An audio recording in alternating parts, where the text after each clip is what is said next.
Well, this is a bit different. Oh, hey, look, it's when the bow breaks again. Why? Because after making it, I realized that I'd made a rather significant error when describing the backstory of the Aldeans, and that, um, this error actually recontextualizes the nature of Aldean civilization and goes a long way to explaining why they act like a, what's the best way to put this?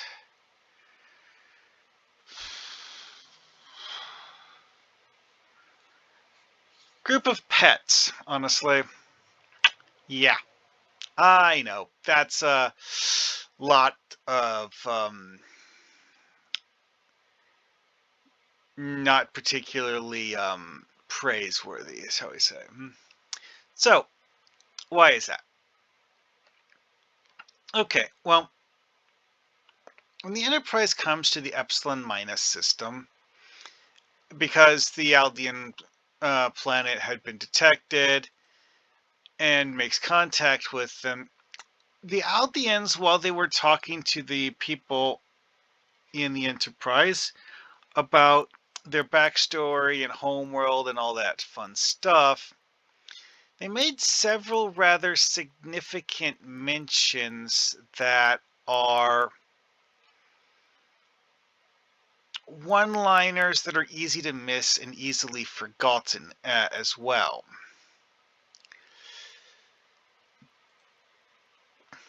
Here is the one that is the most crucial. 2 words. Aldea is a colony world. Yeah. The people that actually built the Custodian, we don't know if any of them actually stuck around to teach people how to maintain it. And this recontextualizes the fact that they're so impotent to actually fix the problems that their world is having is because of the fact that they weren't the same people that actually put the world in its current position. Yeah. See, another thing that's interesting here is that in the episode, it's noted that the population of Aldea is in the thousands. Well, why? It's plausible that due to the fact that this was a colony world, that despite the fact that they have been living here for several thousand years,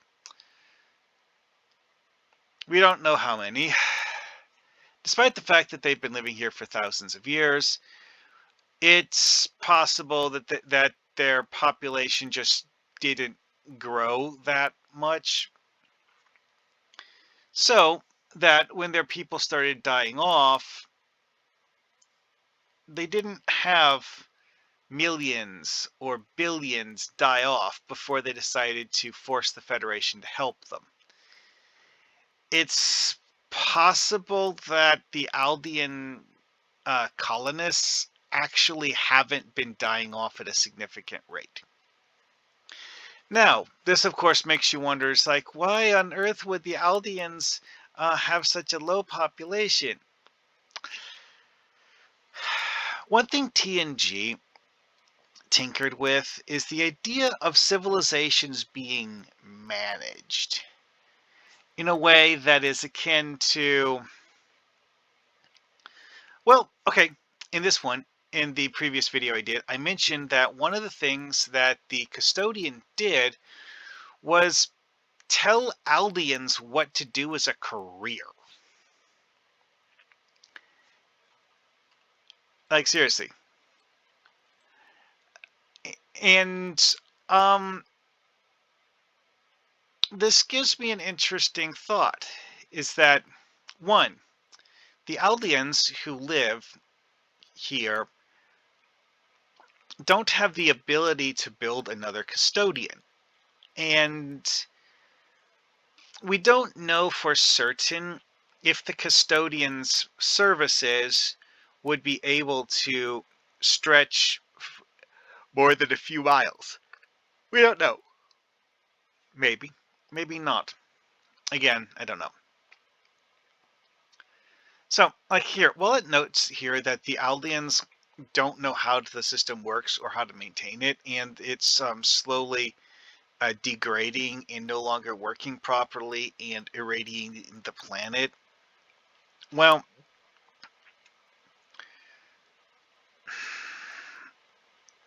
that whole thing about this being a colony world, there is the possibility that the only way for the Aldeans to fix it would be to ask the custodian to tell them how. Because no Aldean ever knew. There's also the thing is that because of the fact that this computer was put here to literally give them everything they need in order to live here, as a general rule, they have no motive to develop skills other than art. Which, yeah, that's a thing. One of the things that we actually see in one of the pictures is Aldeans playing with some sort of holographic toy. Which, okay, art, yes, but also something very kind of sort of like something useful. Now, that is actually a thing about this that's interesting, is that this is one of those things where there is an in-universe explanation for why the population is so small, and it's not most of them died of radiation poisoning. It's actually that they have a limited scope to their civilization because their civilization is artificial, and thus they're kind of like a Logan's Run scenario. I think I used that analogy before. Maybe not with a previous video on this episode, but yeah, Logan's Run scenario, you have the computer controlling the colony and telling people how to live their lives, and they get to have nice, comfortable lives, but there's only a certain number of people the computer can properly provide for. And I have to wonder if maybe this is actually what they'd been doing, is deciding how many children should be born each generation in order to maintain the numbers of their population. Which then begs the question, is that how recently did they have the sterility issue? Is it this generation that is the only one that was severely affected enough to actually become sterile? I would rate that as having a high probability because of the fact that, one, Crusher actually tells them straight up that she can cure it, and all of the ones that are currently sterile, Crusher thinks that she would be able to fix them and make them able to have children.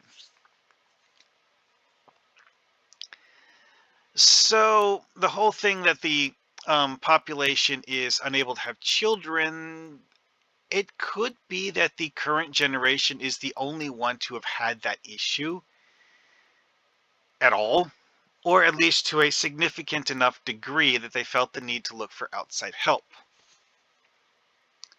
And like I said, it's one of those things where it kind of recontextualizes the whole thing. It's like, it's a managed colony that has an intentionally small population. And that's probably a large part of the reason why they have so few options for handling the problem, is that, yes, the people of Aldea should, in theory, be able to figure out how to make the thing work. But, at the same time, there's not actually a huge number. Well, at any rate, though, this is actually one of those situations where the if you're doing this in a TTRPG, it doesn't actually make a difference which take you go on for using it in your TTRPG. Both of them are interesting and valid in their own ways, just different. Now, here's something that's interesting, though. Actually, it says no child has been born in Aldean for more than 30 years. Again, that is the cap on how long this had been a problem. Although, this does bring up an interesting point. We actually don't know what the longevity of an Aldean is. The episode kind of sort of hand waves that. It's like, oh, it was actually kind of sort of written. I think you're supposed to assume that Aldeans don't live more than maybe 120 years, if that long, or something like that.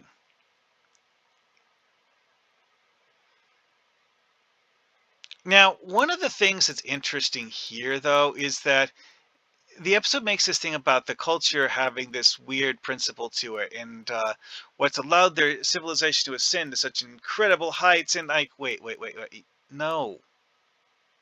Your civilization stagnated millennia ago when the Custodian was put in place. Your technology hasn't advanced. And that is something that is actually very important to remember here. The current day Aldeans didn't create the tech and barely know how to use it, but also this tells you a lot about their ancestors, is that the people who did create the tech, it's like there's certain aspects of this that are very, very strange. One is that the episode makes it seem like the progenitors are in fact Aldeans. There's literally nothing in the episode to indicate that the Aldean colony on uh, Epsilon minus 3? I think it's Epsilon minus 3. Oh yeah, here. It says here. Yeah, third planet. So it'd be Epsilon minus 3. The Aldean colony on Epsilon minus 3 was put there millennia ago using technology that the current inhabitants don't understand by people who are the same race. This is something that I find to be very, very, very strange. Something that would be completely, utterly. It's doing something that is a very similar trope to the whole thing with Edo and the Edo Guardian, is that like, oh well, the population was put here by a superior being who is ruling over them as a benevolent deity. Except that in the case of Aldea, it was put there by their own ancestors. And there is nothing actually ruling over them other than the caretaker computer, which doesn't actually know what's going on. And that's part of the thing about this that's interesting, is that the Aldeans have seemingly been spending decades trying to figure out the problem with the planet having radiation poisoning covering the entire planet, to the point where it's killed most of the planet's biosphere. And yet, all of their efforts of understanding this have failed, and presumably they've been researching it in their Custodian computer and asking the Custodian AI to try to help them fix things, and that hasn't worked. That is an interesting thought to ponder.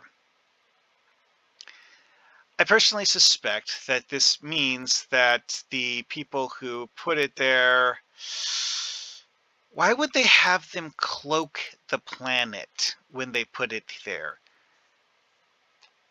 Why is it that the Aldeans have seemingly never made contact with other members of their race living on other worlds? And that is the greatest mystery of Aldea. And something that says a lot about the nature of their civilization. And I just had an idea pop into my head that maybe possibly what the Aldeans think is true about their past is merely what the Custodian told them about their past. Because the Custodian was programmed to believe it was true by people who may have been lying. And that, again, the reason why I come to this conclusion is because of the fact that certain aspects of the Aldean backstory don't make sense. It's a colony world that has been hiding from the rest of the universe, seemingly to include the other Aldeans, for millennia, and was put in place and manned by people who don't actually know how to make the computer work. Huh? Is that true? Or is it merely what the modern day Aldeans believe about their planet? That is a fun question. And with that, I think that is adequate discussion of this. Last time I did this, I focused more on the whole like plot elements of diplomacy and negotiation. Didn't really take a whole lot of look deep into the logic of how Aldea works. And I'm trying to understand the logic of how Aldea works is absolutely important in trying to understand what makes this particular episode make sense, because of the fact that we don't know how anything about the Aldeans' backstory other than what the modern Aldeans believe to be true. I'm not even sure that they actually talked to the Custodian about it when the Enterprise personnel showed up.